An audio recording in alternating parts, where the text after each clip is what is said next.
después los alumnos tenían a su cargo, por grupos iban teniendo a su cargo los temas. Por ejemplo, hoy se desarrolló síndrome doloroso en fosa ilíaca derecha, apendicitis aguda, y en la siguiente clase los alumnos presentaban su caso clínico. O sea que el trabajo era hecho por los alumnos. Entonces nosotros le poníamos nota nomás. O sea que asistíamos, les dirigíamos también allí, a todo, ellos se presentaban ante todo el curso para dar su caso clínico.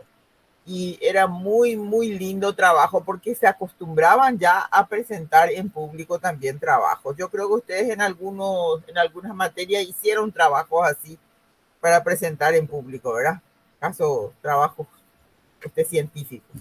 Y eso es muy bueno porque con el entrenamiento, a medida que uno va acostumbrándose a la presencia del público, uno va adquiriendo un poco más de solvencia, ¿verdad? En poder expresarse y en poder transmitir sus conocimientos. Entonces es bueno que empiecen temprano en eso. Facilita mucho. Y además el aprendizaje que te queda es grandioso. Lo que investigaron ellos, el paciente que siguieron, al que le acompañaron a quirófano, es algo que les deja para siempre algo allí. Imborrable es ese caso clínico para todos. Nos ha sucedido a todos. ¿Verdad? Y a pesar de haber visto miles de pacientes en mi vida, tengo algunos pacientes que quedaron fichados en mi mente, ¿verdad? Por algún tema, ¿verdad? O porque me impresionaron, o porque realmente eran raros, o porque la persona en sí era una persona diferente. Siempre hay un motivo, pero evidentemente entre los miles de pacientes se quedan algunos casos que uno no borra. Y aquellos que viste por primera vez y que pudiste asociar con esa patología, que te hizo comprender realmente así, en vivo, en directo, un paciente te está enseñando, te está rememorando. Eso es algo que no se olvida. Ustedes pueden leer muchísimo en los libros, pero mientras no vean en el paciente, no escuchen del paciente su experiencia, toda su patología, toda su historia, y que ustedes hayan tocado a ese paciente, examinado y hayan llegado a su síndrome y luego a su diagnóstico definitivo, eso es algo que no se van a olvidar. Entonces siempre va a haber pacientes que le van a dejar huellas en su vida.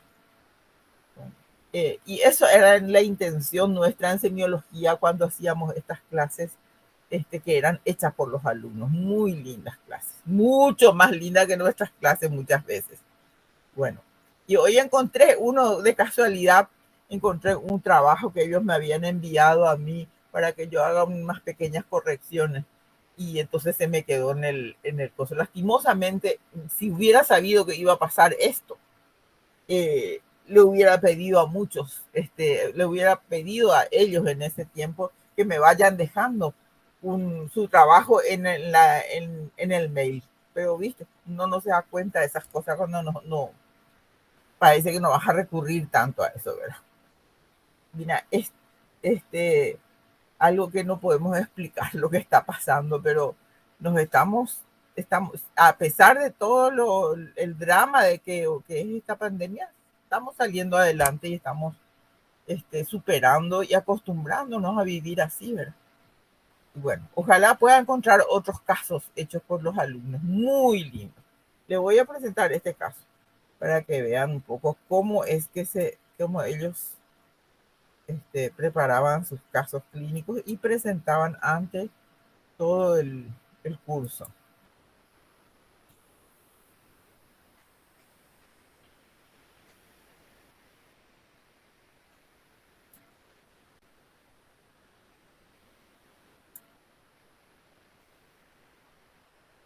Este es un caso clínico, por lo visto en el cuarto caso clínico que se presentó.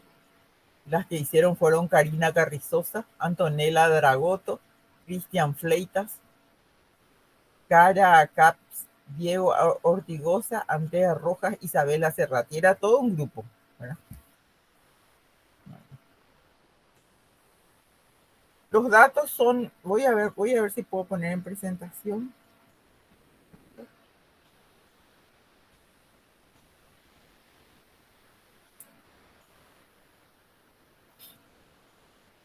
está en un formato que no me es muy fácil hacer correr así como está, por eso voy a ver si puede entrar en presentación. Ahí está.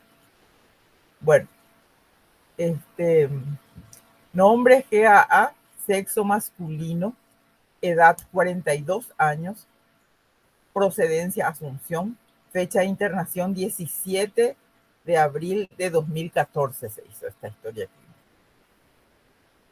O sea que 2014. Sí. Motivo de consulta, dolor en fosa ilíaca derecha. Datos aportados por el paciente. No dice si merecen fe o no, pero creo que sí merecen fe. Antecedente de la enfermedad actual. El cuadro se inicia hace 12 horas con dolor en epigastrio de inicio brusco, tipo punzante, de intensidad moderada, que aumenta progresivamente. Luego de 3 horas aproximadamente, se irradia a fosa ilíaca derecha, llegando en ese punto a su máxima intensidad. 12 horas antes se inició el dolor, con dolor en epigastrio que empezó en forma brusca, de tipo punzante, de intensidad moderada.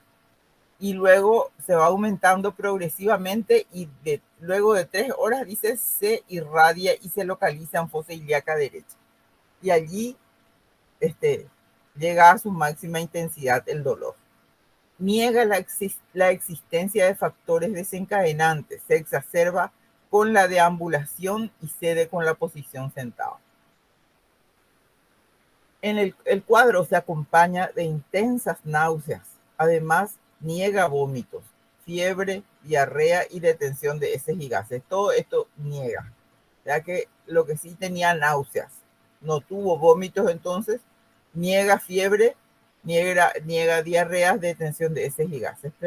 Ellos preguntaron todo eso, hicieron constar esa historia. Ante la persistencia del cuadro, el paciente decide acudir a la consulta. Y ellos le volvieron a agregar que niega pérdida de peso en los últimos 3 meses. O sea que está un poco desordenadita su historia.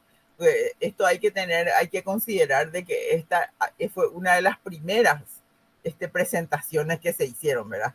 En los que tuvieron después que presentar ya a mediados de año, a fin de año, por supuesto, sus historias eran perfectas prácticamente, ¿verdad?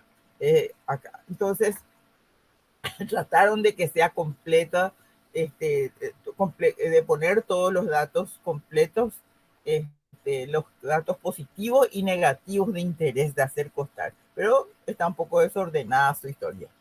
Bueno.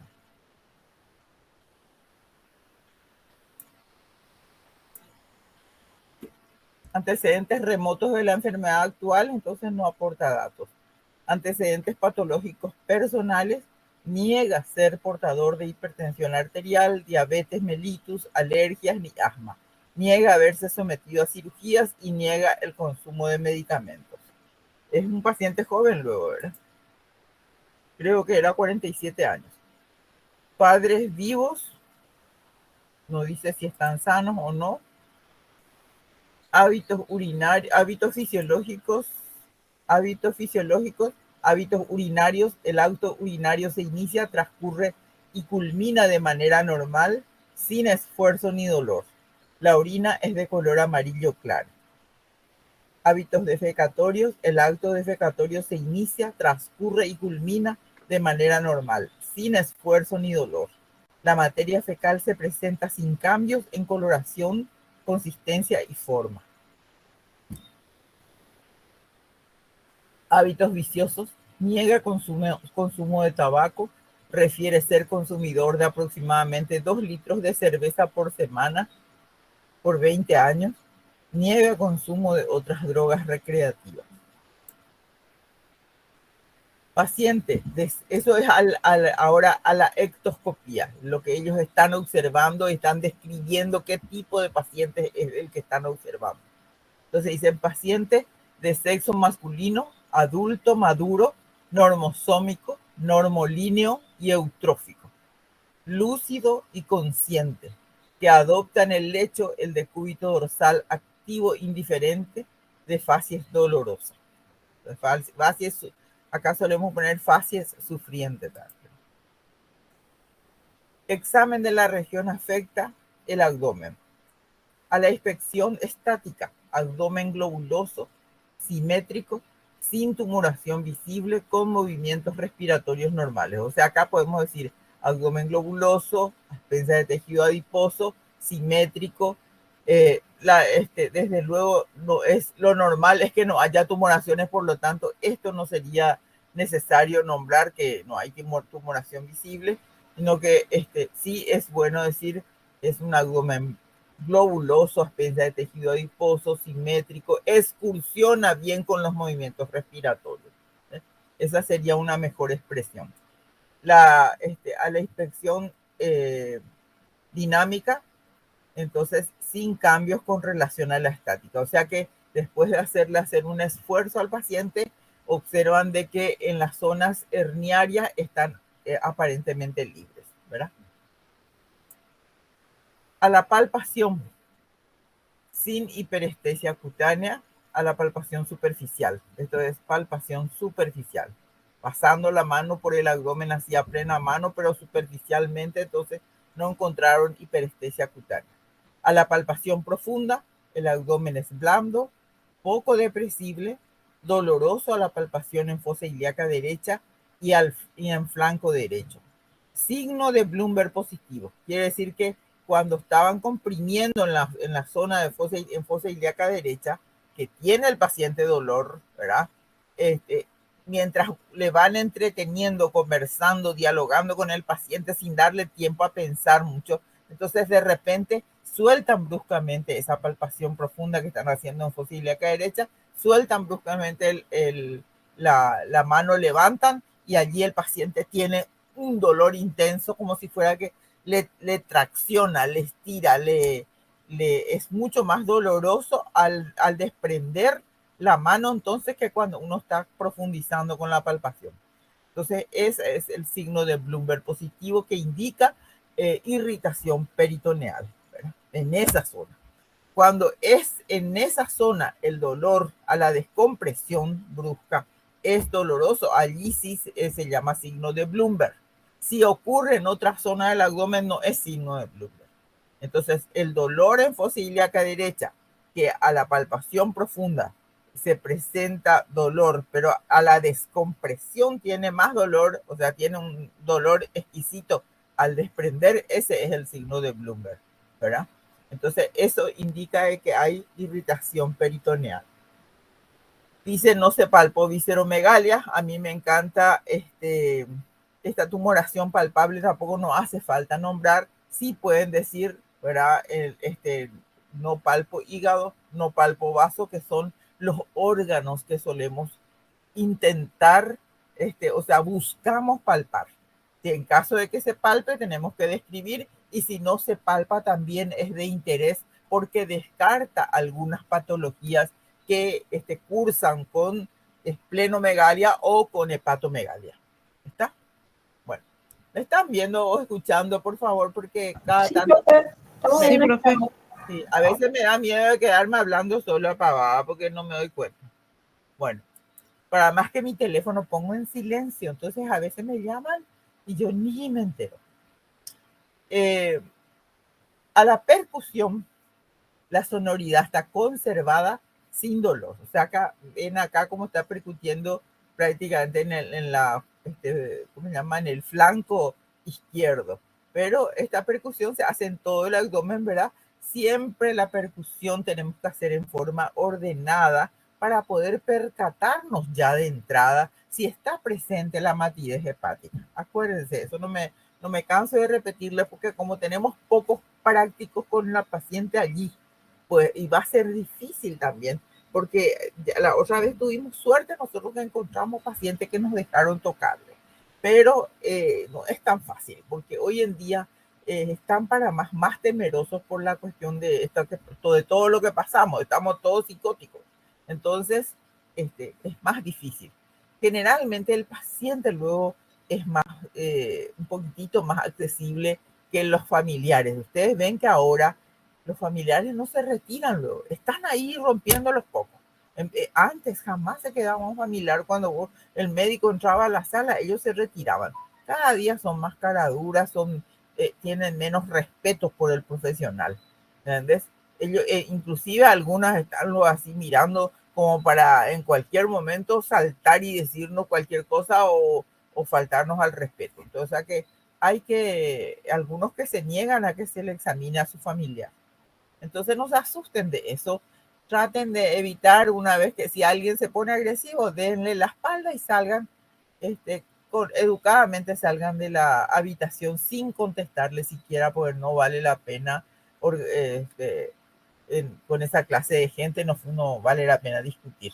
Pero les cuento que se van a encontrar muy frecuentemente con ese tipo de cosas porque nuestro pueblo está así, nuestra gente está así. Coste que en el hospital de IPS hay gente de mejor nivel intelectual, digamos, un poco más educados son que, por ejemplo, en los otros hospitales del centros de salud o hospital de clínicas y eso los pacientes son menos instruidos, digamos. Sin embargo, pasamos por estas cosas horribles de ahora que antes nosotros no teníamos. Antes la gente respetaba mucho al profesional.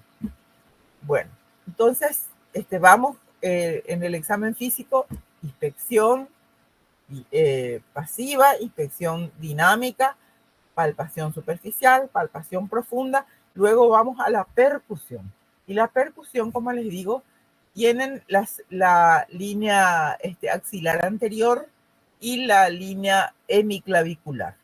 Entre esas dos líneas es bueno empezar la percusión a nivel del cuarto espacio intercostal, ¿verdad? Ustedes van a encontrar por debajo de la horquilla external, acá donde se une la horquilla external y la clavícula, ¿verdad? O sea, allí van a encontrar el ángulo de Luis, que es el segundo espacio intercostal. Y de ahí cada espacio vienen contando, ¿verdad?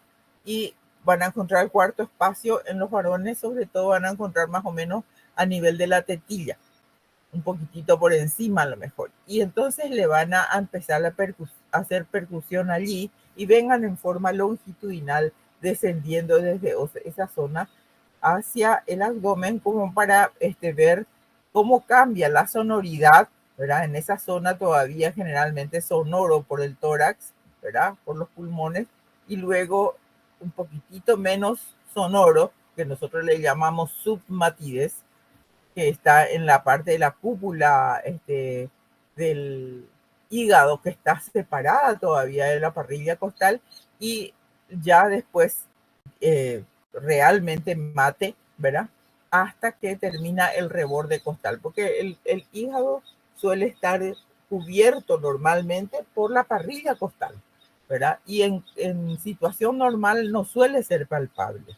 Entonces, pues, sí percutimos, ¿verdad? A nivel del más o menos cuarto, quinto espacio intercostal hasta el reborde costal. ¿eh? Y es bueno que no dejen de practicar entre ustedes, a su amiga, a su hermana, a todo el mundo, agárrenle de paciente y usen su estetoscopio también para escucharle su abdomen, para escucharle su corazón, para escuchar su pulmón. No se cansen de hacer eso. Ustedes todavía no saben el abanico de oportunidades, de especialidades que se les va a abrir dentro de poco. Y entonces ahí recién van a ir más o menos inclinándose hacia una especialidad u otra. Pero siempre van a ser médicos generales, siempre tienen que ser médicos, no dejen de ser médicos. Siempre traten de hacer un poco de medicina general para mantenerse como médicos generales y especialistas en tal cosa. No vayan a ser tan especialistas nomás. No, yo soy especialista del dedo gordo y hasta allí nomás porque el dedo de al lado ya no es de mi interés. No tiene que ser así porque les digo eso porque parece exagerado, pero cada día estamos aproximándonos a eso. Cada día hay mucho más subespecialidades y la gente es como que se dedica solo a eso. Y el paciente es un todo. El paciente puede tener varias patologías asociadas que pueden modificar completamente a lo mejor el cuadro clínico. Y uno tiene que agudizar todos sus sentidos y tiene que saber separar cada cosa, ¿verdad? Para ir estudiando y sacando conclusiones. Muchas veces no es tan fácil así como se presenta un cuadro. No, típico así de cada cosa. A veces no estas, a veces hay varias cosas que el paciente tiene, ¿verdad? Varias otras patologías o medicamentos incluso que está consumiendo el paciente que pueden estar enmascarando un cuadro. O sea que a veces está totalmente sin dolor y sin embargo una patología, la patología que se inició sigue su proceso, sigue su, ¿cómo se llama? Su evolución, ¿verdad? Y a lo mejor podemos llegar a un diagnóstico muy tardío. Entonces, por eso es que yo les insto a que ustedes abracen siempre la profesión con cariño, con interés y sean especialistas, brillantes especialistas, pero no dejen de ser médicos, por favor. Bueno, entonces siempre hago mis cortos comerciales porque me parece que en el momento en que se presenta la oportunidad tengo que darles algunos consejitos. Bueno, entonces hacemos la percusión y desde luego el abdomen es sonoro. Si es que es normal, o sea, se van a acostumbrar a una sonoridad normal por, por el aire que contienen las asas intestinales, ¿verdad? Pero hay una zona en el abdomen, cuando percutimos el lado izquierdo, vamos a encontrar acá mate en la zona del corazón generalmente, ¿verdad? Acá está el corazón y un poco más externamente acá podemos percutir a lo mejor el vaso, pero está cubierto por la parrilla costal también. Y luego vamos a tener una hipersonoridad. Es como un tamborcito que resuena mucho más fuerte, que le llamamos nosotros, tiene timpanismo. Timpánico decimos cuando es muy sonoro. Y eso es una zona que tiene mayor cantidad de gases, ¿verdad? Que es el fondo del estómago. Entonces, recuerden eso, que ahí está la cámara gástrica que tiene gases adentro, que por eso es timpánico. Es como una caja de resonancia. Es como si tuviera un tamborcito ahí en esa zona. Entonces, la sonoridad es mucho más intensa en esa zona donde está el fondo gástrico. Entonces, timpánico y luego vuelve otra vez a la sonoridad normal.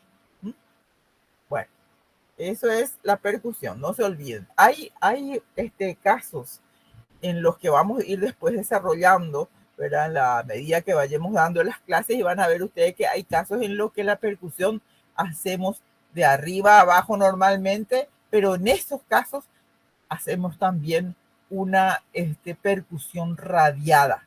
O sea que empezamos acá en la zona media del epigástrico, donde suele estar la sonoridad, y luego vamos acá hacia afuera, ¿verdad? Como si fuera los rayos de una bicicleta, pónganle, ¿verdad?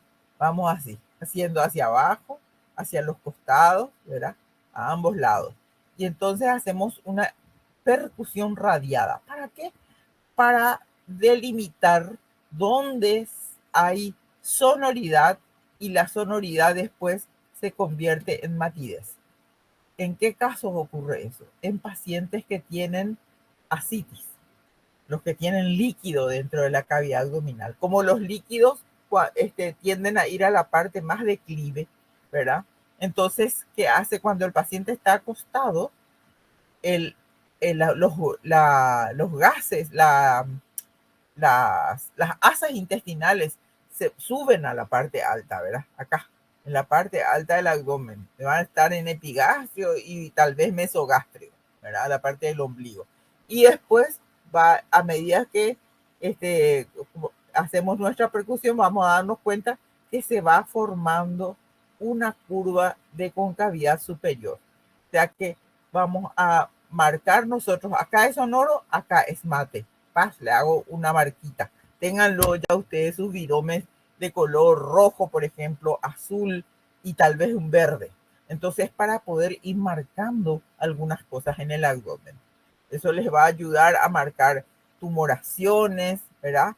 O quistes, o puede ser, como en este caso, líquido dentro de la cavidad, ¿verdad? Entonces, vamos marcando. Acá era sonoro, sonoro, sonoro, mate. Sonoro, sonoro, sonoro, mate. Sonoro, sonoro, sonoro, mate. Cuando vamos marcando todo y después nos damos cuenta que unimos esas líneas donde marcamos y tiene una forma de concavidad superior. O sea que la parte cóncava es la que medimos, o sea que observamos, ¿verdad? Cómo se forma una curva de concavidad superior. Y eso indica que es ascitis, es líquido dentro de la cavidad. Y después hay otros signos que vamos a buscar también con la percusión para que, teniendo en cuenta de que los líquidos ocupan la parte más declive siempre, van a ver que en la zona donde era mate, por ejemplo, acá es mate, nosotros le damos la vuelta al paciente al lado contrario y como el líquido se va a ir a la parte más declive, la zona que era mate, era esa zona que era mate, dejamos ahí el dedo puesto donde era mate, le hacemos rotar al paciente al otro lado y allí volvemos a percutir y ahí vamos a encontrar de que se vuelve sonoro. Y esa se llama, ¿cómo se llama? Signo de la, primero es matidez cambiante, ¿verdad? Matidez cambiante. Entonces tenemos primero la curva de concavidad superior y la matidez cambiante, se vuelve sonora. Donde estaba mate se vuelve sonora, ¿verdad? Eso ya es categóricamente, te da la certeza de que es líquido lo que tiene en la cavidad del paciente. El aspecto es de una embarazada, en el caso que sea una mujer o un varón que tiene un barrigón, ¿verdad? Así que si yo decimos, bueno, ¿qué es lo que tiene? ¿Estos son gases o es líquido o qué sé yo? Llama la atención los famosos gruesos vientres crónicos. Bueno, entonces la percusión ya van a ir viendo que es útil para muchas cosas, ¿verdad? Bueno, después vamos a pasar a la percusión. Ruidos hidroaéreos disminuidos, dice, en la auscultación.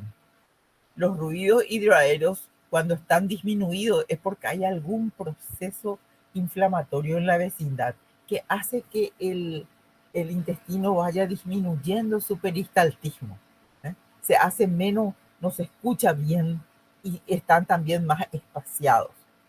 Esto ocurre generalmente alrededor o en la zona en donde está ese proceso inflamatorio, ¿verdad? Bueno, hola. ¿Alguien entró? O yo, Parece que alguien quiere entrar. espérenme un ratito, chicos.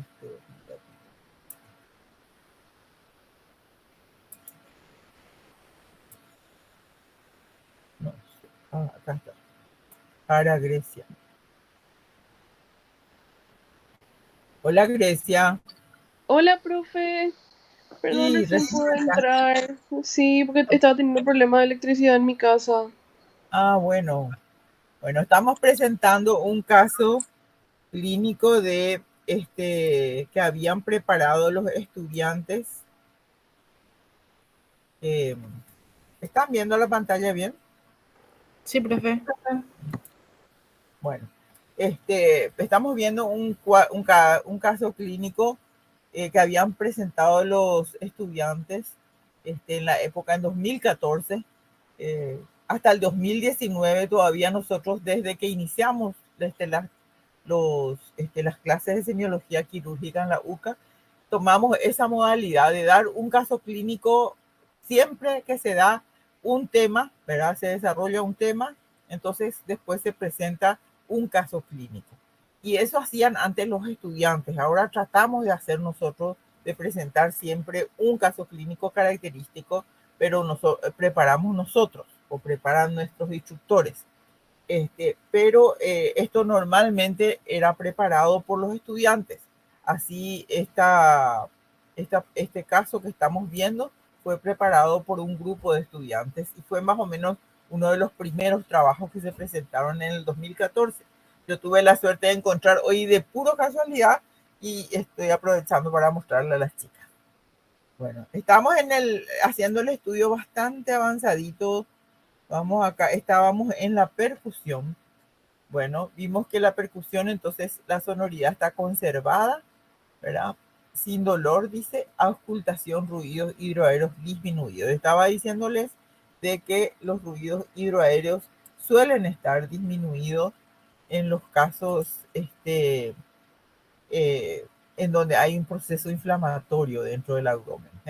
A veces solo en la zona en donde está, por ejemplo, una colecistitis aguda, en esa zona, en la zona de vecindad, hay un poco de, ¿cómo se llama? A lo mejor gas un poco más sonoro, porque empieza a tratar de localizar el proceso siempre el organismo. Entonces, que hasta se apelotonan y tratan de cubrir eso y de localizar el proceso.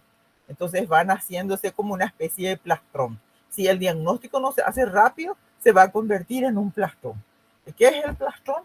Son el vigilante de la cavidad abdominal, que son el famoso, ¿cómo se llama? El epiplón mayor, ¿verdad? Que está siempre pendiente. Si hay un proceso inflamatorio o alguna cosa que se está empezando a perforar o algo así, rápido se va y trata de taponar el proceso.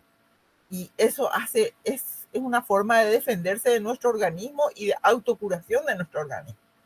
Y lo mismo, las asas intestinales y los órganos vecinos forman como una barrera alrededor del proceso inflamatorio, y es un proceso plástico que se va organizando más o menos entre el cuarto, quinto día o entre el tercero y quinto día ya de un proceso inflamatorio que no se diagnosticó o no se trató. Por eso es que a veces vienen con una tumoración palpable, a lo mejor una vesícula que ya está perdiendo líquido, ¿verdad? O resumando por la pared líquido, o se estaba perforando, necrosando, o una apendicitis aguda, se emplastrona, o una diverticulitis que se está perforando, y ya es lo que se palpa, es una gran tumoración, un proceso plástico que forma el propio organismo para defenderse. Entonces, todo eso nosotros vamos a darnos cuenta con esto, con la percusión. Todas esas cosas, todos esos detalles, todos esos diagnósticos vamos a poder hacer mediante no solamente la palpación, donde vamos a palpar a lo mejor un empastamiento ahí en esa zona, sino que vamos a poder percutir y ver de que ahí hay una percusión diferente. Entonces, acá ustedes van a ir viendo de que con semiología que es el arte de interpretar los signos y síntomas que tiene el paciente, entonces van a llegar al diagnóstico prácticamente de certeza, sin necesidad de recurrir a tantos estudios. Cuando ustedes no saben hacer semiología, van a dejarle sin plata a su paciente antes de llegar al diagnóstico, ¿verdad? Y pueden errar muchísimo. Sin embargo, si ustedes saben semiología médica y quirúrgica, ustedes van a pedir los estudios, específicamente aquellos estudios necesarios para ese paciente, para confirmar su diagnóstico o para descartar otro diagnóstico que está en duda. ¿Está? Entonces, vamos adelante con este caso. Siempre la sonoridad entonces no estaba alterada y los ruidos hidroaéreos estaban disminuidos, lo que nos hace pensar en un proceso inflamatorio. Para la que recién ingresó, te cuento que es un paciente que empezó con un dolor moderado en epigastrio 12 horas antes, y luego 3 horas después de ese dolor y tuvo náuseas, pero no vomitó, no tuvo fiebre, no tuvo ningún otro síntoma acompañante, tampoco tuvo alteraciones defecatorias y urinarias. Sin embargo, este dolor permaneció allí, y después de más o menos 3 horas se irradió a fosa ilíaca derecha y se mantuvo allí en fosa ilíaca derecha, y aumentó su intensidad, ¿verdad? La intensidad del dolor. Y entonces consulta, por ese motivo consulta al hospital, ¿verdad? En donde desde luego es recibido por un facultativo que le hace el examen físico y le pide los estudios auxiliares. Bueno, entonces en ese caso encontraron después que en el examen físico que describen acá los estudiantes, tuvo el abdomen aparentemente ligeramente globuloso por el tejido adiposo, ¿verdad? Después tenía una excursión respiratoria por lo visto todavía conservada. A la palpación superficial no hiperestesia cutánea, a la palpación profunda tenía dolor en fosa ilíaca derecha, ¿verdad? El resto del abdomen era blando, depresible, pero tenía dolor en fosa ilíaca derecha a la palpación profunda y tenía un signo de Bloomberg positivo. El signo de Bloomberg es el dolor a la descompresión brusca del abdomen. O sea, estamos haciendo una palpación profunda, iniciando siempre de la zona alejada al dolor, a mano plena, ¿verdad? No con la punta de los dedos, sino a plena mano, y vamos haciendo una palpación en cada cuadrante, ¿verdad? En cada cuadrante, hasta que llegamos a la zona del dolor, siempre conversando con el paciente. Porque si el paciente está pendiente de lo que ustedes están haciendo, van a tener un resultado muy diferente, porque el paciente tiene miedo que le duela. En algún momento le dolió ya cuando alguien ya le intentó palpar o él mismo se intentó palpar, entonces va a estar defendiendo su abdomen. Y la defensa muscular es voluntaria. Recuerden siempre, defiende el abdomen porque tiene miedo, trata de no tener dolor, ¿verdad? Entonces es voluntario. Si ustedes le entretienen esa defensa, que en las personas jóvenes a veces es intensa porque tienen buena musculatura, entonces a veces no permite deprimir bien el abdomen. Entonces, ustedes conversan y pueden entonces deprimir el abdomen, que ahí se constatan ustedes que no es una contractura, es defensa muscular. Y van charlando y de repente por su misma cara van a ver, como le están observando sus facies mientras conversan, van a ver de que allí presenta dolor en donde ustedes le están palpando. Y entonces siguen conversando y mantienen la mano en el lugar en donde estuvo dolor, mantienen la mano allí, siguen conservando y conversando con el paciente, y de repente largan bruscamente, descomprimen bruscamente el abdomen y produce dolor allí. Cuando el dolor es localizado acá, este signo del desprendimiento es doloroso, eso indica que hay una irritación peritoneal en esa zona, y ese se llama signo de Bloomberg, que se ve en las apendicitis agudas. Bueno, luego hicieron la percusión, tenía un abdomen de sonoridad normal, dice acá, conservado, y los ruidos hidroaéreos estaban disminuidos. Entonces hicieron ellos una impresión diagnóstica y dijeron, bueno, este es un abdomen agudo quirúrgico inflamatorio. Pidieron los métodos auxiliares y ahí vamos a ver el laboratorio. En el hemograma encontraron glóbulos blancos de 15.100. El apendicitis aguda suele dar una leucocitosis, le llamamos a esto, cuando es por encima de 10.000, suele haber esta leucocitosis de 10, entre 11, 12.000 blancos. Este ya está bastante más elevado, pero bueno, eso también depende del tiempo que duró o sea, que desde que se inició el cuadro hasta que se le hizo el laboratorio, ¿verdad?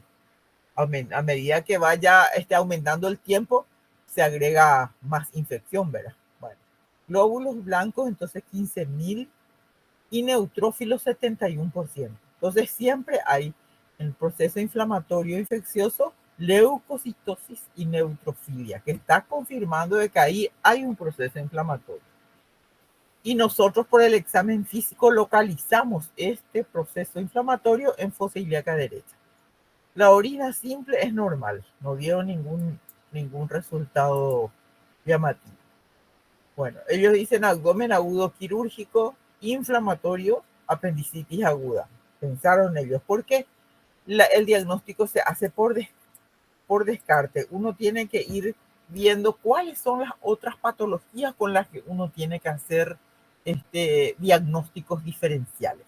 Entonces uno piensa en el hombre, ¿cuáles son los diagnósticos diferenciales que se nos presentan? Podemos pensar en algunas patologías que asientan en esa misma región del abdomen.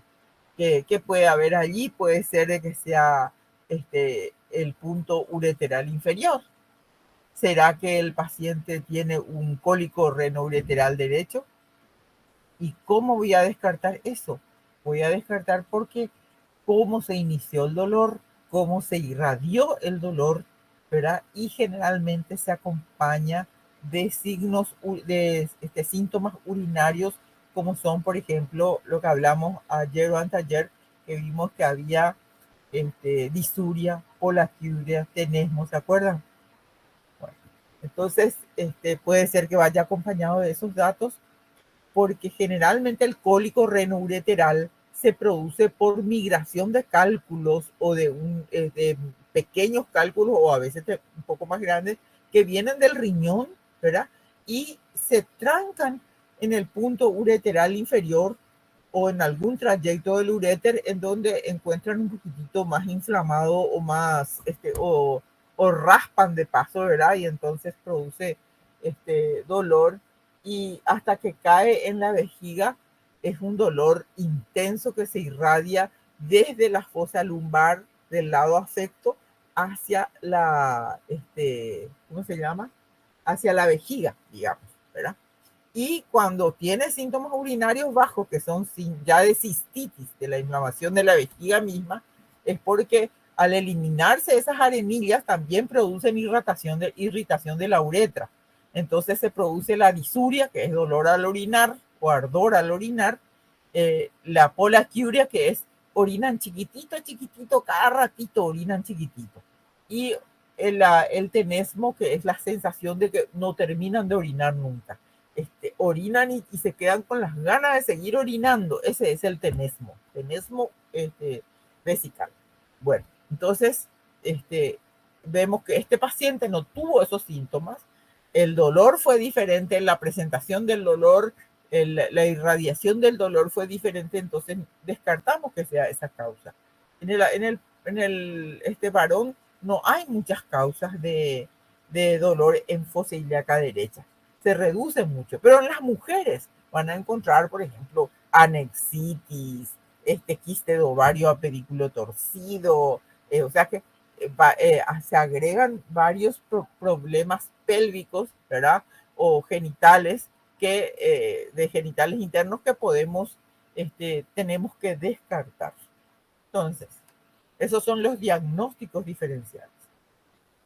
Bueno, dolor en cualquier lugar del abdomen, de inicio insidioso, de tipo cólico o no, de intensidad moderada, de duración promedio 24 horas con eventual irradiación. Ellos describieron nomás qué es un abdomen agudo inflamatorio, como a modo de información para sus alumnos, además para sus compañeros, además del cuadro clínico que acabamos de desmenuzar.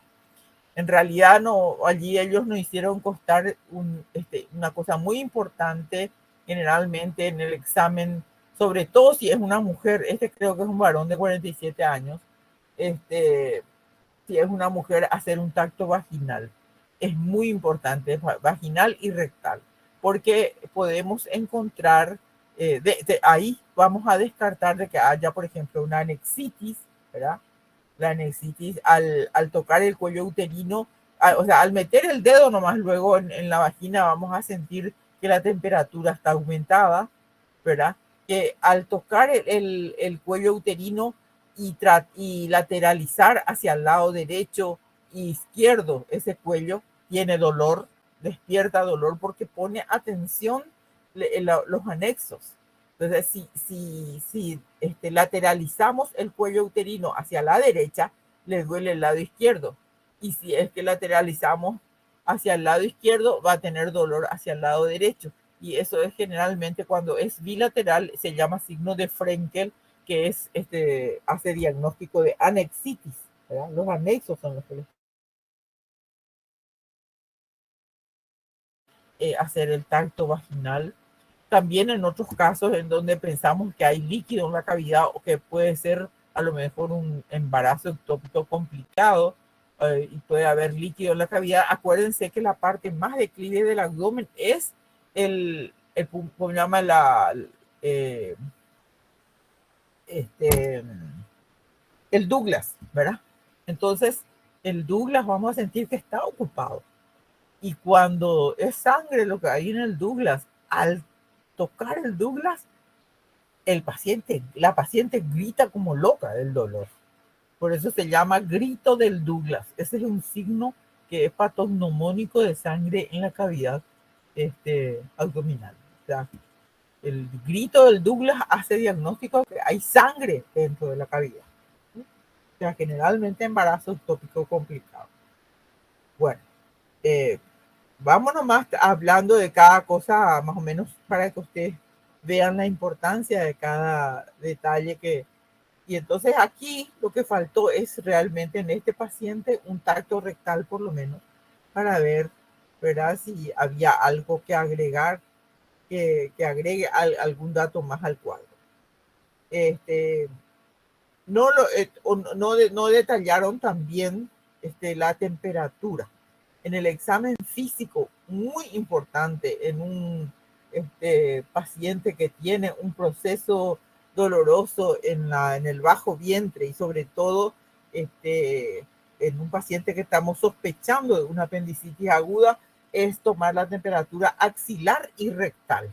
Porque la axilar y rectal en una apendicitis aguda, por ejemplo, se muestra claramente una disociación axilorectal, le llamamos cuando hay diferencia de 1 grado de temperatura. O sea que temperatura axilar 37,5, temperatura, ¿cómo se llama? Rectal es 38,5. 1 grado de diferencia, entonces se llama disociación axilorectal, que suele presentarse en el abdomen cuando es debido a un abdomen agudo que es por apendicitis aguda. Disociación axilorectal. Entonces acuérdense, cuando le están examinando al paciente ya le ponen un termómetro debajo del brazo y luego le ponen el termómetro rectal. Entonces allí van a poder comparar las temperaturas. Eso también tiene que constar en la historia.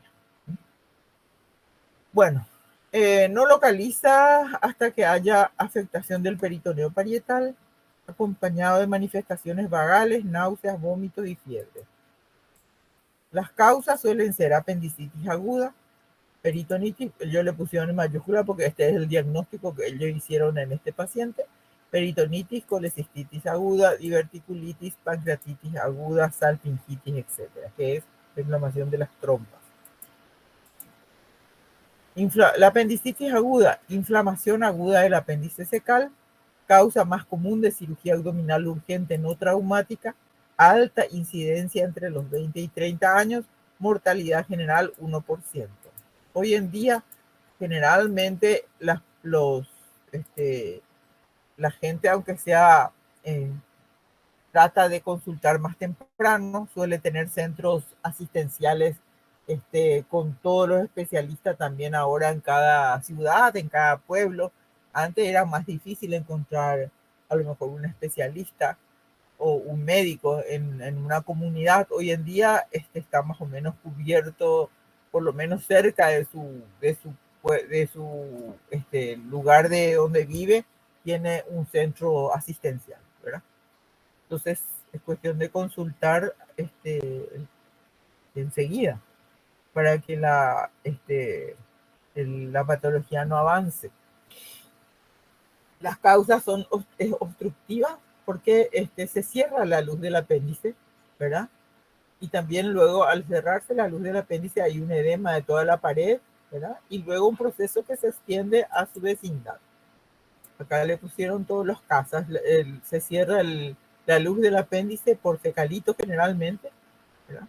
Puede ser también por parásitos, cuerpo extraño, varios pesos. Eso en caso, por ejemplo, de que se haya hecho alguna radiografía contrastada, el vario puede ser que se endurezca y que quede obstruyendo la luz del apéndice. Ustedes saben que todo conducto que se tranca, que se obstruye, se va a infectar, ¿verdad?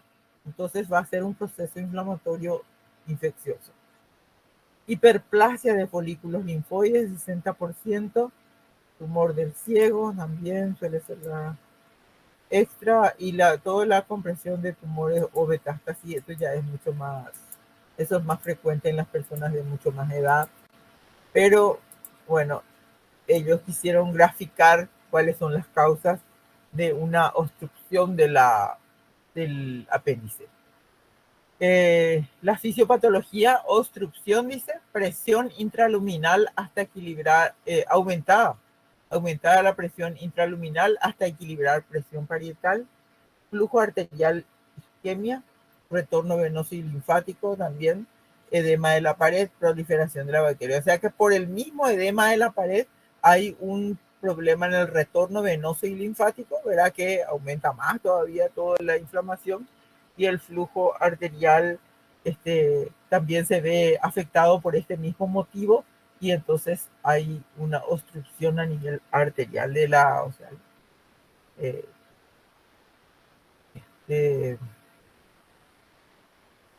por supuesto, la proliferación de las bacterias, como recién dijimos, en todo proceso que hay una obstrucción de un conducto. Los tipos de evolución, entonces allí vamos a ver, primero es una apendicitis aguda congestiva, ¿no? Luego pasa a ser flemonosa, o sea, ya empieza a tener pus, y luego es gangrenosa, o sea, se perfora, ¿verdad? Se va y su pared se llega a volver tan ya prácticamente sin circulación arterial, ¿verdad? Toda su circulación está afectada por el mismo proceso, y entonces luego se perfora. Está isquémico. Puede evolucionar, como les dije hace rato, hacia un plastrón appendicular si dejan pasar el tiempo. Entre el tercer al quinto día más o menos ya se va a ir formando un proceso plástico. El organismo trata de defenderse, ¿verdad? Y eso luego va hacia entonces una peritonitis localizada, o sea, puede ser que quede localizada ahí alrededor del apéndice nomás, y los otros órganos localizan junto con el epiplo mayor, tratan de localizar el proceso, y se queda pus localizada en fosa ilíaca derecha, que se denomina peritonitis localizada, o puede esta abrirse a toda la cavidad abdominal y da una peritonitis generalizada. Estas son diferentes evoluciones que puede presentar una apendicitis aguda, ¿verdad? Y luego, por supuesto, ya de una peritonitis generalizada, se forman los accesos entre las asas intestinales, o el acceso pélvico que también les dije, vamos a tocar en el Douglas ocupado, en este caso por pus, ¿verdad? Acá ven ustedes, están graficando cómo es el ciego por delante en un corte así, y acá cómo está obstruido por un fecalito, ¿verdad? O prolito dicen acá, porque es como una piedrita, ¿verdad? Que es una materia fecal endurecida que entra al apéndice y de repente produce una inflamación, hay una obstrucción, y empieza todo el proceso inflamatorio, ¿no? Hay algunos que tienen un apéndice chiquitito, y hay otros que tienen bastante grande y grueso. Entonces, a lo mejor esos más finos se obstruyen más fácilmente, ¿verdad? Y este es el esquema. Acá está el ileón terminal, el ciego, y este es el apéndice, ¿no? Bueno, esta presentación clínica es característica de la apendicitis aguda que presentó nuestro paciente. Esta cronología de Murphy se llama. El dolor generalmente se inicia en el epigastrio. Empieza como un dolor leve, moderado, no muy bien definido. El paciente está como medio inapetente, a veces tiene náuseas, puede ser que vomite, ¿verdad? Unas 2 o 3 veces tal vez vomite, depende de cómo esté su estómago cargado, o que haya tratado de cargar, ¿verdad? Y luego aparece la fiebre con el tiempo, ¿eh? Una fiebre, como les dije, que puede ser a lo mejor leve, ¿verdad? El paciente a lo mejor no se percata, pero sí, al tomarle la temperatura axilar y rectal, vamos a encontrar que hay una diferencia de 1 grado entre la temperatura axilar y la temperatura rectal. Y eso se llama disociación axilorectal, que es característica de la apendicitis aguda. En el examen físico, la inspección normal. Y este dolor, acá ellos no dijeron, este dolor que aparece en epigastrio, después se localiza con las horas, entre 3 a 6 horas después se localiza se irradia y se localiza en la fosa ilíaca derecha. Este dolor que se inició acá, entonces se va aumentando en intensidad, pero se va irradiando hacia la fosa ilíaca derecha y allí se hace más intenso generalmente y se mantiene allí el dolor. Entonces, esa es lo que se llama cronología de Murphy. Bueno, en la inspección fue Profe, normal. Sí, señora. los pacientes que tenían apendicitis eran los que no, o sea, no tenían ganas de comer. Algunos no tienen ganas de comer, otros tienen luego francamente náuseas y vomitan, ¿verdad? Pueden tener 2, 3 vómitos a lo mejor.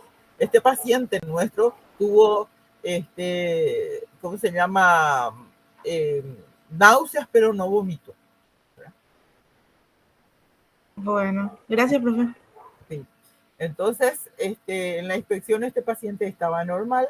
En la palpación presentó signo de McBurney, le llama ellos, en realidad dolor en la zona de McBurney, ¿verdad? En el punto de McBurney. El signo de Bloomberg, que es el dolor a la descompresión. Hay un signo, se llama signo de Robson, también que se ve mucho en las apendicitis agudas, que es, se comprime esta zona acá, acostándole al paciente, comprimimos esta zona del colon, ¿verdad? O sea, donde tendría que estar el colon. Entonces, fosa ilíaca izquierda y flanco izquierdo. Ahí con las dos manos hacemos una compresión, una palpación profunda en la zona de fosa ilíaca izquierda y flanco izquierdo. Y con eso, ¿qué hacemos? Los gases que están en esa zona van a ir en forma retrógrada hacia atrás, ¿verdad? Se va a ir hacia atrás, va hacia el transverso y luego va a inflar un poco el ciego, ¿verdad? Que en el ciego está la base del apéndice, ¿de acuerdo? Entonces, cuando comprimimos en esta zona, fosa ilíaca izquierda y flanco izquierdo, y hacemos retroceder, digamos, los gases hacia el ciego, entonces vamos a despertar dolor a nivel del ciego. O sea que a nivel, ahí le duele al paciente y es porque tiene el apéndice, ¿verdad? Está ahí en el ciego, ¿verdad? Ahí empieza. Entonces vamos a palpar nosotros en esa zona y vamos a despertar dolor en fosa ilíaca derecha. Palpamos la fosa ilíaca izquierda y el flanco izquierdo con las dos manos y el paciente refiere que le duele el lado derecho. Entonces, ese se llama signo de Robson, que también es un signo característico de la apendicitis aguda. Puede tener signo del psoas, o sea que el paciente tiene dolor al doblar la pierna. Cuando le estamos examinando, le queremos doblar su rodilla hacia arriba y eso tiene dolor. Era signo del psoas y signo del obturador, que es lo mismo al elevar la pierna también de ese lado, siente dolor. Entonces, todos estos signos se pueden encontrar en un examen físico. Ellos encontraron, según lo que describe acá, la palpación encontraron todos estos signos. A veces puede ser que no encuentren todos, pero sí con que tenga este signo de Bloomberg, para ustedes está hecho el diagnóstico. Más toda la historia del paciente, más todo lo que examinaron. Bueno, en la percusión, doloroso a nivel de fosa ilíaca derecha. La auscultación, no sé qué es lo que dijo en la auscultación, pero no mostraron. Un poco voy a ver si anterior hay algo más. Parece que no escribieron nada. Bueno, acá tiene que haber habido por lo menos fluidos hidroaéreos disminuidos, ¿verdad? En esa zona. Generalmente, incluso ya en todo el abdomen puede haber disminuido los fluidos hidroaéreos por el proceso inflamatorio que hay en la cavidad. Bueno, este es el signo de McBurney. Él le pusieron, no es signo de McBurney. La zona, el punto es de McBurney. ¿Verdad? Este es el lugar donde se palpa generalmente el apéndice. Entonces, este es el punto de McBurney y el dolor a la descompresión, ¿verdad?, de la palpación profunda es lo que se llama signo de Bloomberg. Signo de Bloomberg.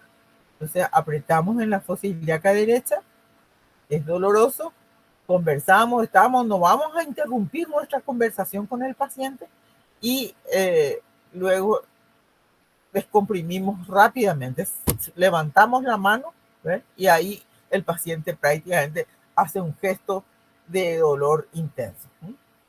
Enseguida se van a percatar.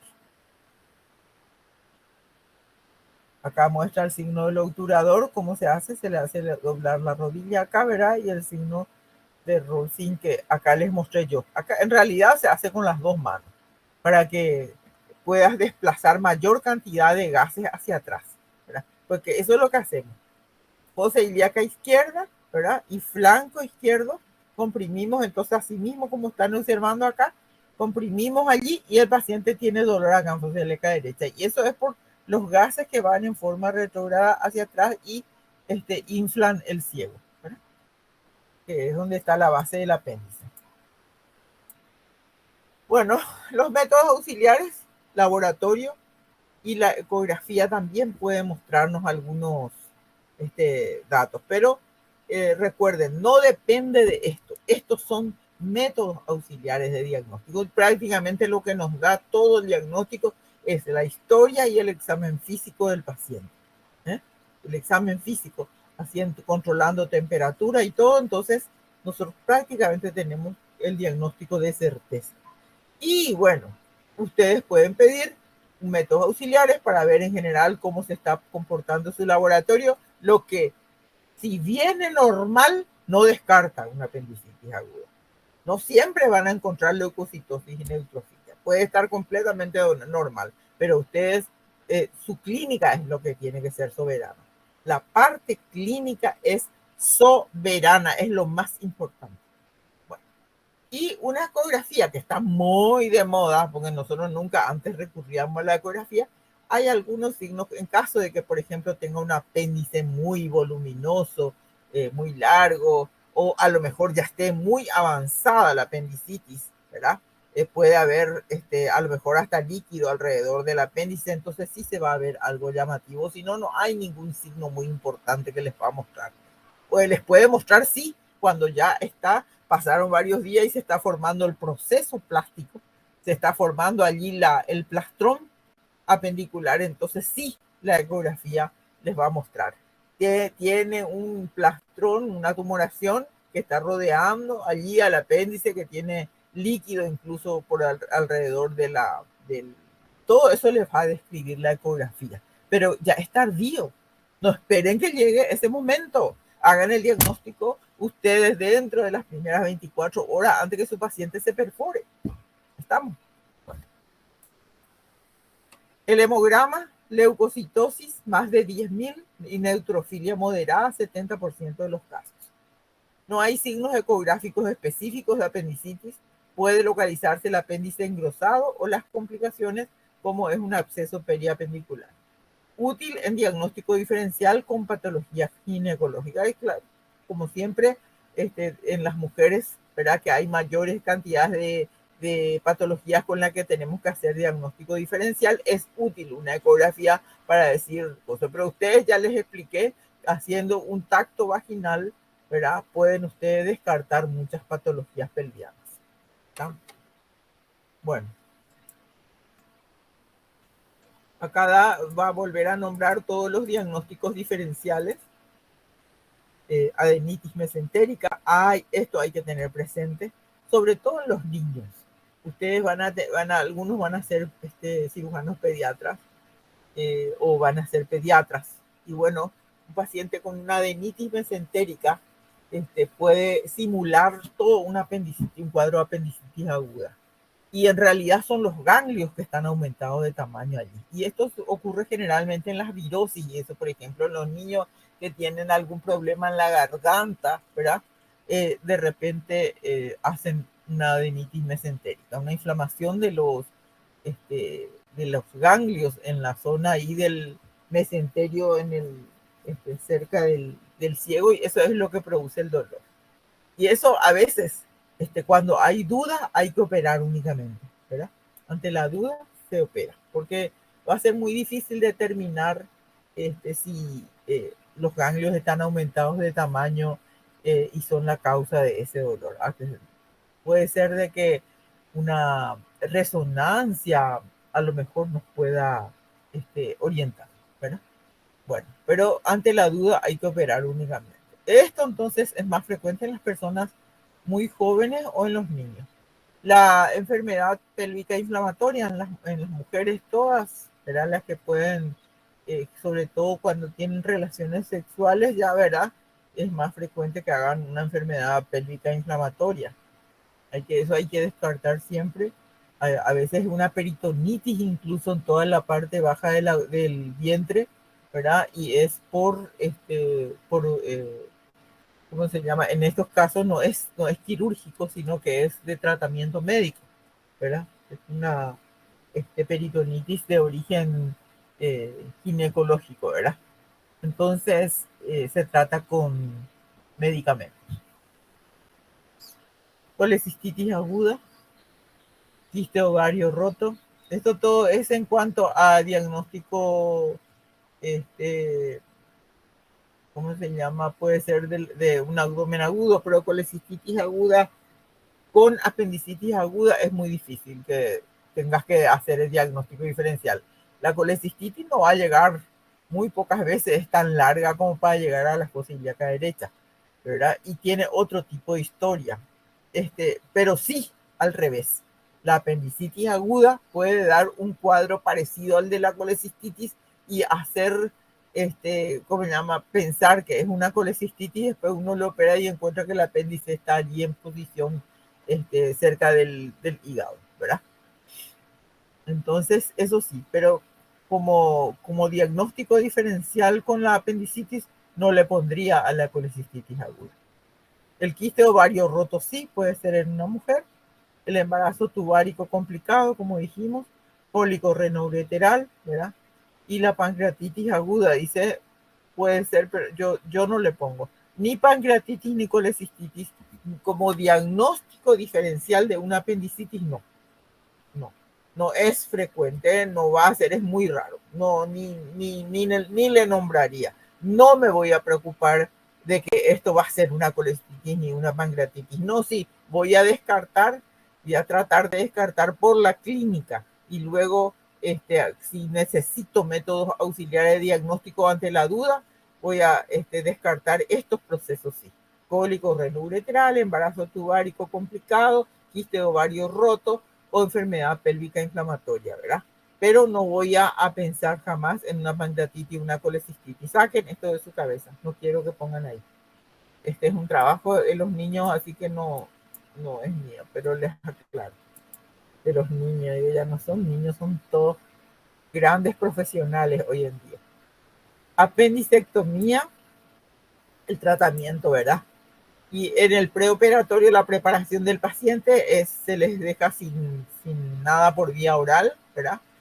La restitución de fluidos, o sea, siempre se le pone un suero, por lo menos un suero fisiológico, un Ringer lactato, para mantenerles hidratados. Ya se le inicia una vez que tenemos diagnóstico de apendicitis aguda, sabemos de que ahí hay una infección y que pueden estar presentes los gérmenes anaerobios y aerobios, ¿verdad? Entonces, gram negativos y anaerobios tenemos que cubrir nosotros con el antibiótico. Nosotros en nuestro servicio utilizamos durante mucho tiempo la amoxicilina sulbactam, que cubre perfectamente ya todos estos dos tipos de gérmenes. Entonces, solo amoxicilina. O si no, se tienen que asociar dos antibióticos, que se le puede poner metronidazol con una de las, ¿cómo se llama? De las penicilina, derivados de la penicilina que se utilizan mucho, ¿verdad? Amoxicilina, ampicilina, etcétera. Bueno, el analgésico, ¿verdad? Se pone en un paciente que viene con dolor. Tenemos que instalarle su suerito, todo para que él se tranquilice, pero nunca calmar el dolor. Sáquense de su cabeza. Antes de tener el diagnóstico, nunca tienen que hacer ni un analgésico, ni un antiespasmódico, ni un nada. Ni el antibiótico tiene que estar darle antes de tener diagnóstico, porque ¿qué antibiótico le van a dar si no saben qué tiene? ¿Verdad? Entonces, no le vayan a medicar apurados al paciente, porque el paciente viene con dolor. Algunos son exagerados, otros son menos exagerados, otros son más sufridos. Eso depende de cada persona. Hay personas que tienen el umbral del dolor muy elevado y que a lo mejor no manifiestan tanto sus síntomas. Sin embargo, hay pacientes que son llorones, sobre todo los varones no saben sufrir. Los varones son mucho más escandalosos generalmente que las mujeres con los cuadros, con cualquier cuadro, porque ellos son miedosos, no están acostumbrados al dolor físico. Al dolor físico hablo, porque otros tipos de dolores a lo mejor saben soportar mucho más que nosotros. Bueno, pero hay que, por eso no se dejen llevar porque, ay, pobrecito, está sufriendo de dolor. No, antes de hacer el diagnóstico, no hagan analgésico, ni antiespasmódico, ni antiinflamatorio, ni nada. Pónganle el suerito y conversen, denle confianza al paciente, examínenle, conversen, saquen toda su historia, completen su examen físico, completen su tacto vaginal y rectal y en todo caso ya le están retirando material para laboratorio, pero no vayan a calmarle su dolor. Cuando el paciente se siente confiado por el trato de su médico, porque le está dando toda la importancia a su cuadro y examen, él ya se tranquiliza. Al tranquilizarse, cualquiera tiene menos dolor, cualquiera se siente contenido, digamos. Bueno, entonces, esto es lo que quiero que se acuerden siempre, por favor. Me dijo la otra Palacio que no le haga, y qué bueno que no le hice, bueno. Después sí ya le pueden calmar su dolor. Anestesia. Cuando vamos a meterle ya quirófano, pensamos en la anestesia. Siempre se puede utilizar cualquiera de las anestesias.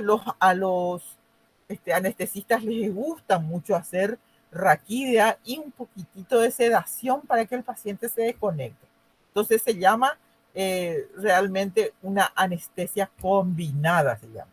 Eso es lo que se hace. Entonces se usa mucho menos droga, ¿verdad? Para dormirle al paciente. No es como una anestesia general en que usa mayor cantidad de drogas, sino que acá en realidad lo que hacen es el paciente está despierto, no está, o sea, no está despierto, pero sí está sin dolor porque se le hizo una anestesia raquidia. A veces incluso le ponen para algunas cirugías, si van a ser más prolongadas, le ponen un catéter, ¿verdad?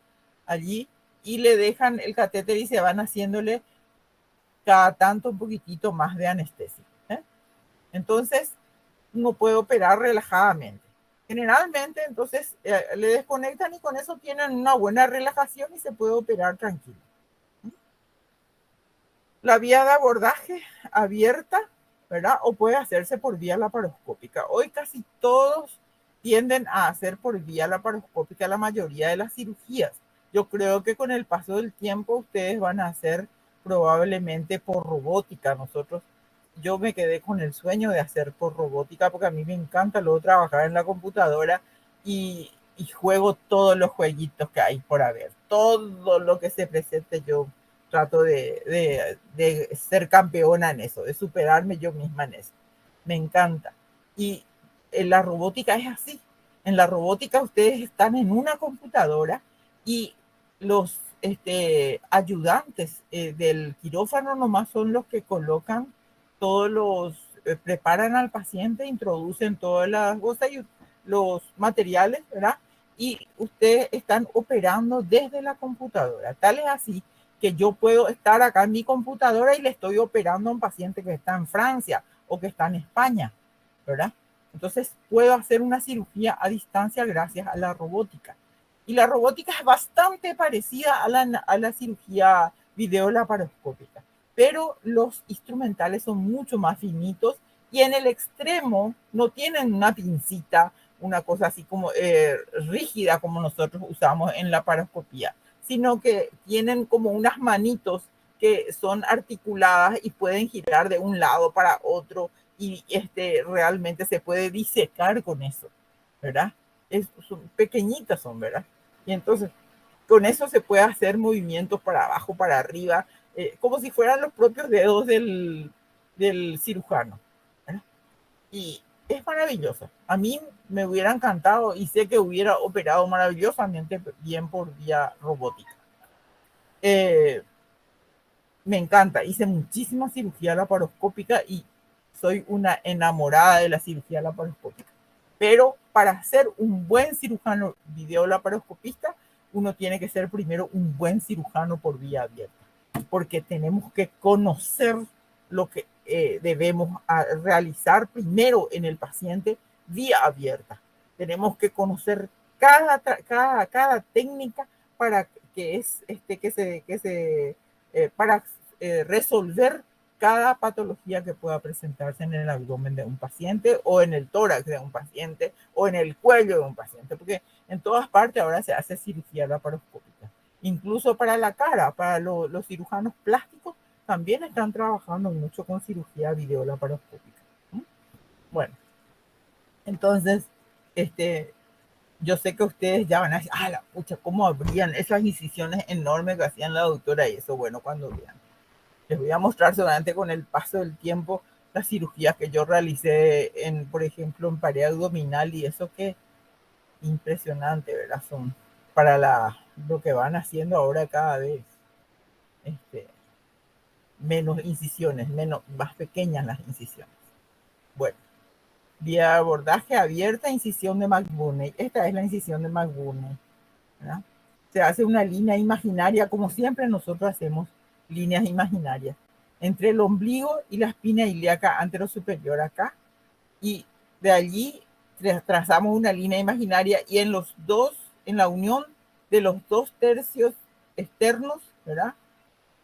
Acá, entre los 2 tercios, 1 tercio externo y 2 tercios internos, ahí se empieza la incisión de McBurney, que es una incisión también así, paralela, digamos, a la arcada, ¿verdad? Bueno, entonces ese es el punto de McBurney, su incisión de McBurney también, y acá dice el hallazgo operatorio de este paciente era apéndice cecal interno ascendente, que es normal en la ubicación, ¿verdad? Porque tiene diferentes ubicaciones el apéndice. Y en este caso estaba ya flemonoso, o sea, tenía un poco de pus, pero no era muy grande su apéndice, evidentemente, no era tampoco demasiado largo. Y bueno, flemonoso con líquido turbio periapendicular interáceo, o sea, ya tenía líquido a su alrededor. En el postoperatorio no se le hace nada por vía oral en 24 horas. Generalmente esto es lo que depende de la evolución del paciente. Cuando uno en el postoperatorio controla los ruidos hidroaéreos del paciente y empieza a tener buenos ruidos hidroaéreos, entonces esperamos que el paciente elimine gases. Elimina gases, el paciente dice, bueno, yo ya, entonces, doctor, bueno, maravilla. Si hizo eso en 12 horas después, yo ya le voy a iniciar agua por lo menos por boca. Entonces, depende de la evolución del paciente. Hay pacientes que tardan un poquito más en recuperar su peristaltismo. Entonces, cuando estamos escuchando el abdomen y empezamos a escuchar ruidos hidroaéreos, después ya esperamos nosotros que el paciente ventosee. Eso quiere decir que tiene un buen tránsito, ¿verdad? Intestinal, y ya podemos empezar por boca con un poco de agua. Mientras tanto, le tenemos que mantener con suero, ¿verdad? Generalmente, por lo menos serán 3, para un mantenimiento nada más, son 45 gotas por minuto, ¿verdad? A 50 por minuto, con eso se le va a ir como mínimo 3 sueros en el día, ¿verdad? No son de 1 litro cada suero. Entonces, en 24 horas se van 3 litros. Quiere decir que si pusimos con esto, entre 42 a 45 gotas por minuto, entonces con un gotero, macro gotero que usamos en los adultos, entonces se van a ir 3 litros. Y eso más o menos nosotros tenemos que calcular de acuerdo a las pérdidas, porque para eso se hace el balance del paciente. Si hace mucho calor, por ejemplo, el paciente está sudando, ¿verdad? Todas esas cosas tenemos que nosotros también sumarle las pérdidas insensibles y aumentarle su goteo, entonces, ¿verdad? Le vamos a dar mayor cantidad de líquido. para que él no se deshidrate. Eso es muy importante, mantener el equilibrio entre lo que ingresa y egresa. Sumamos entonces lo que le estamos aportando por el suero, ¿verdad? Y lo que está perdiendo el paciente. ¿Qué es lo que elimina? Orina. Entonces, tenemos que contar cuánto cc de orina va eliminando el paciente, ¿verdad? Antes de descartar la orina, hay que hacer anotar con la enfermera tanto cc de orina. Y eso se va contando. Cada 12 horas, por ejemplo, se hace un balance, ¿verdad? Y se ve cuánto ingresó y cuánto egresó. Por el calor, por la orina, ¿verdad? O si tiene alguna pérdida por otra vía, ¿verdad? Por ejemplo, a veces fístulas, por ejemplo, a veces vómitos. Entonces uno calcula cuánto es lo que perdió el paciente y eso hay que reponer. De esto depende, de ese balance hidroelectrolítico es lo que va a depender que nuestro paciente esté perfecto en 24 horas después, ¿verdad? Analgésico se le hace generalmente de acuerdo al dolor, ¿verdad? Hay veces que no es bueno a ponerle a un paciente por hora. A veces no les es necesario. Pero ahora hay pacientes que sí pueden necesitar a lo mejor un poco más seguido, pero se pone según dolor, ¿verdad? Y el antibiótico que ya iniciamos luego en el preoperatorio, ¿verdad? Entonces, ni bien tenemos el diagnóstico, ya le iniciamos su antibiótico que cubra ambos gram negativos y anaerobios, y eso se continúa con ese mismo antibiótico, ¿verdad? Hasta que se cumplan por lo menos 5 a 7 días de tratamiento para que realmente, ¿cómo se llama?, desaparezca todo el proceso. Desde luego que con la cirugía, al sacar el foco inflamatorio, al sacar ese foco de pus que está en el coso, desde luego la mayoría de ellos ya no tienen ningún problema, ¿verdad? Pero como puede quedar contaminada ahí la cavidad, por más de que uno seque bien y todo, y también la pared abdominal, entonces le hacemos 5 a 7 días de antibiótico, ¿verdad? Y vamos controlando su evolución. Porque puede hacer después de una apendicitis aguda suele ocurrir abscesos de la pared y eso, ahí en el sitio de la herida operatoria, ¿verdad? Cuanto más gordo nuestro paciente, como tiene mucho panículo adiposo, y ustedes saben de que el celular, el tejido adiposo tiene poca vascularización, se infecta fácilmente, ¿verdad? Entonces, al contaminarse ya puede hacer un proceso de la pared, un exceso de pared. Antibiótico entonces se continúa, y antiemético si hace falta se le pone. Eso es según necesidad. No, generalmente ya no vomita. Bueno, un caso súper lindo, me encantó, presentado por los alumnos. Y realmente bastante completito su cuadro. Esto que ellos realmente tenían poco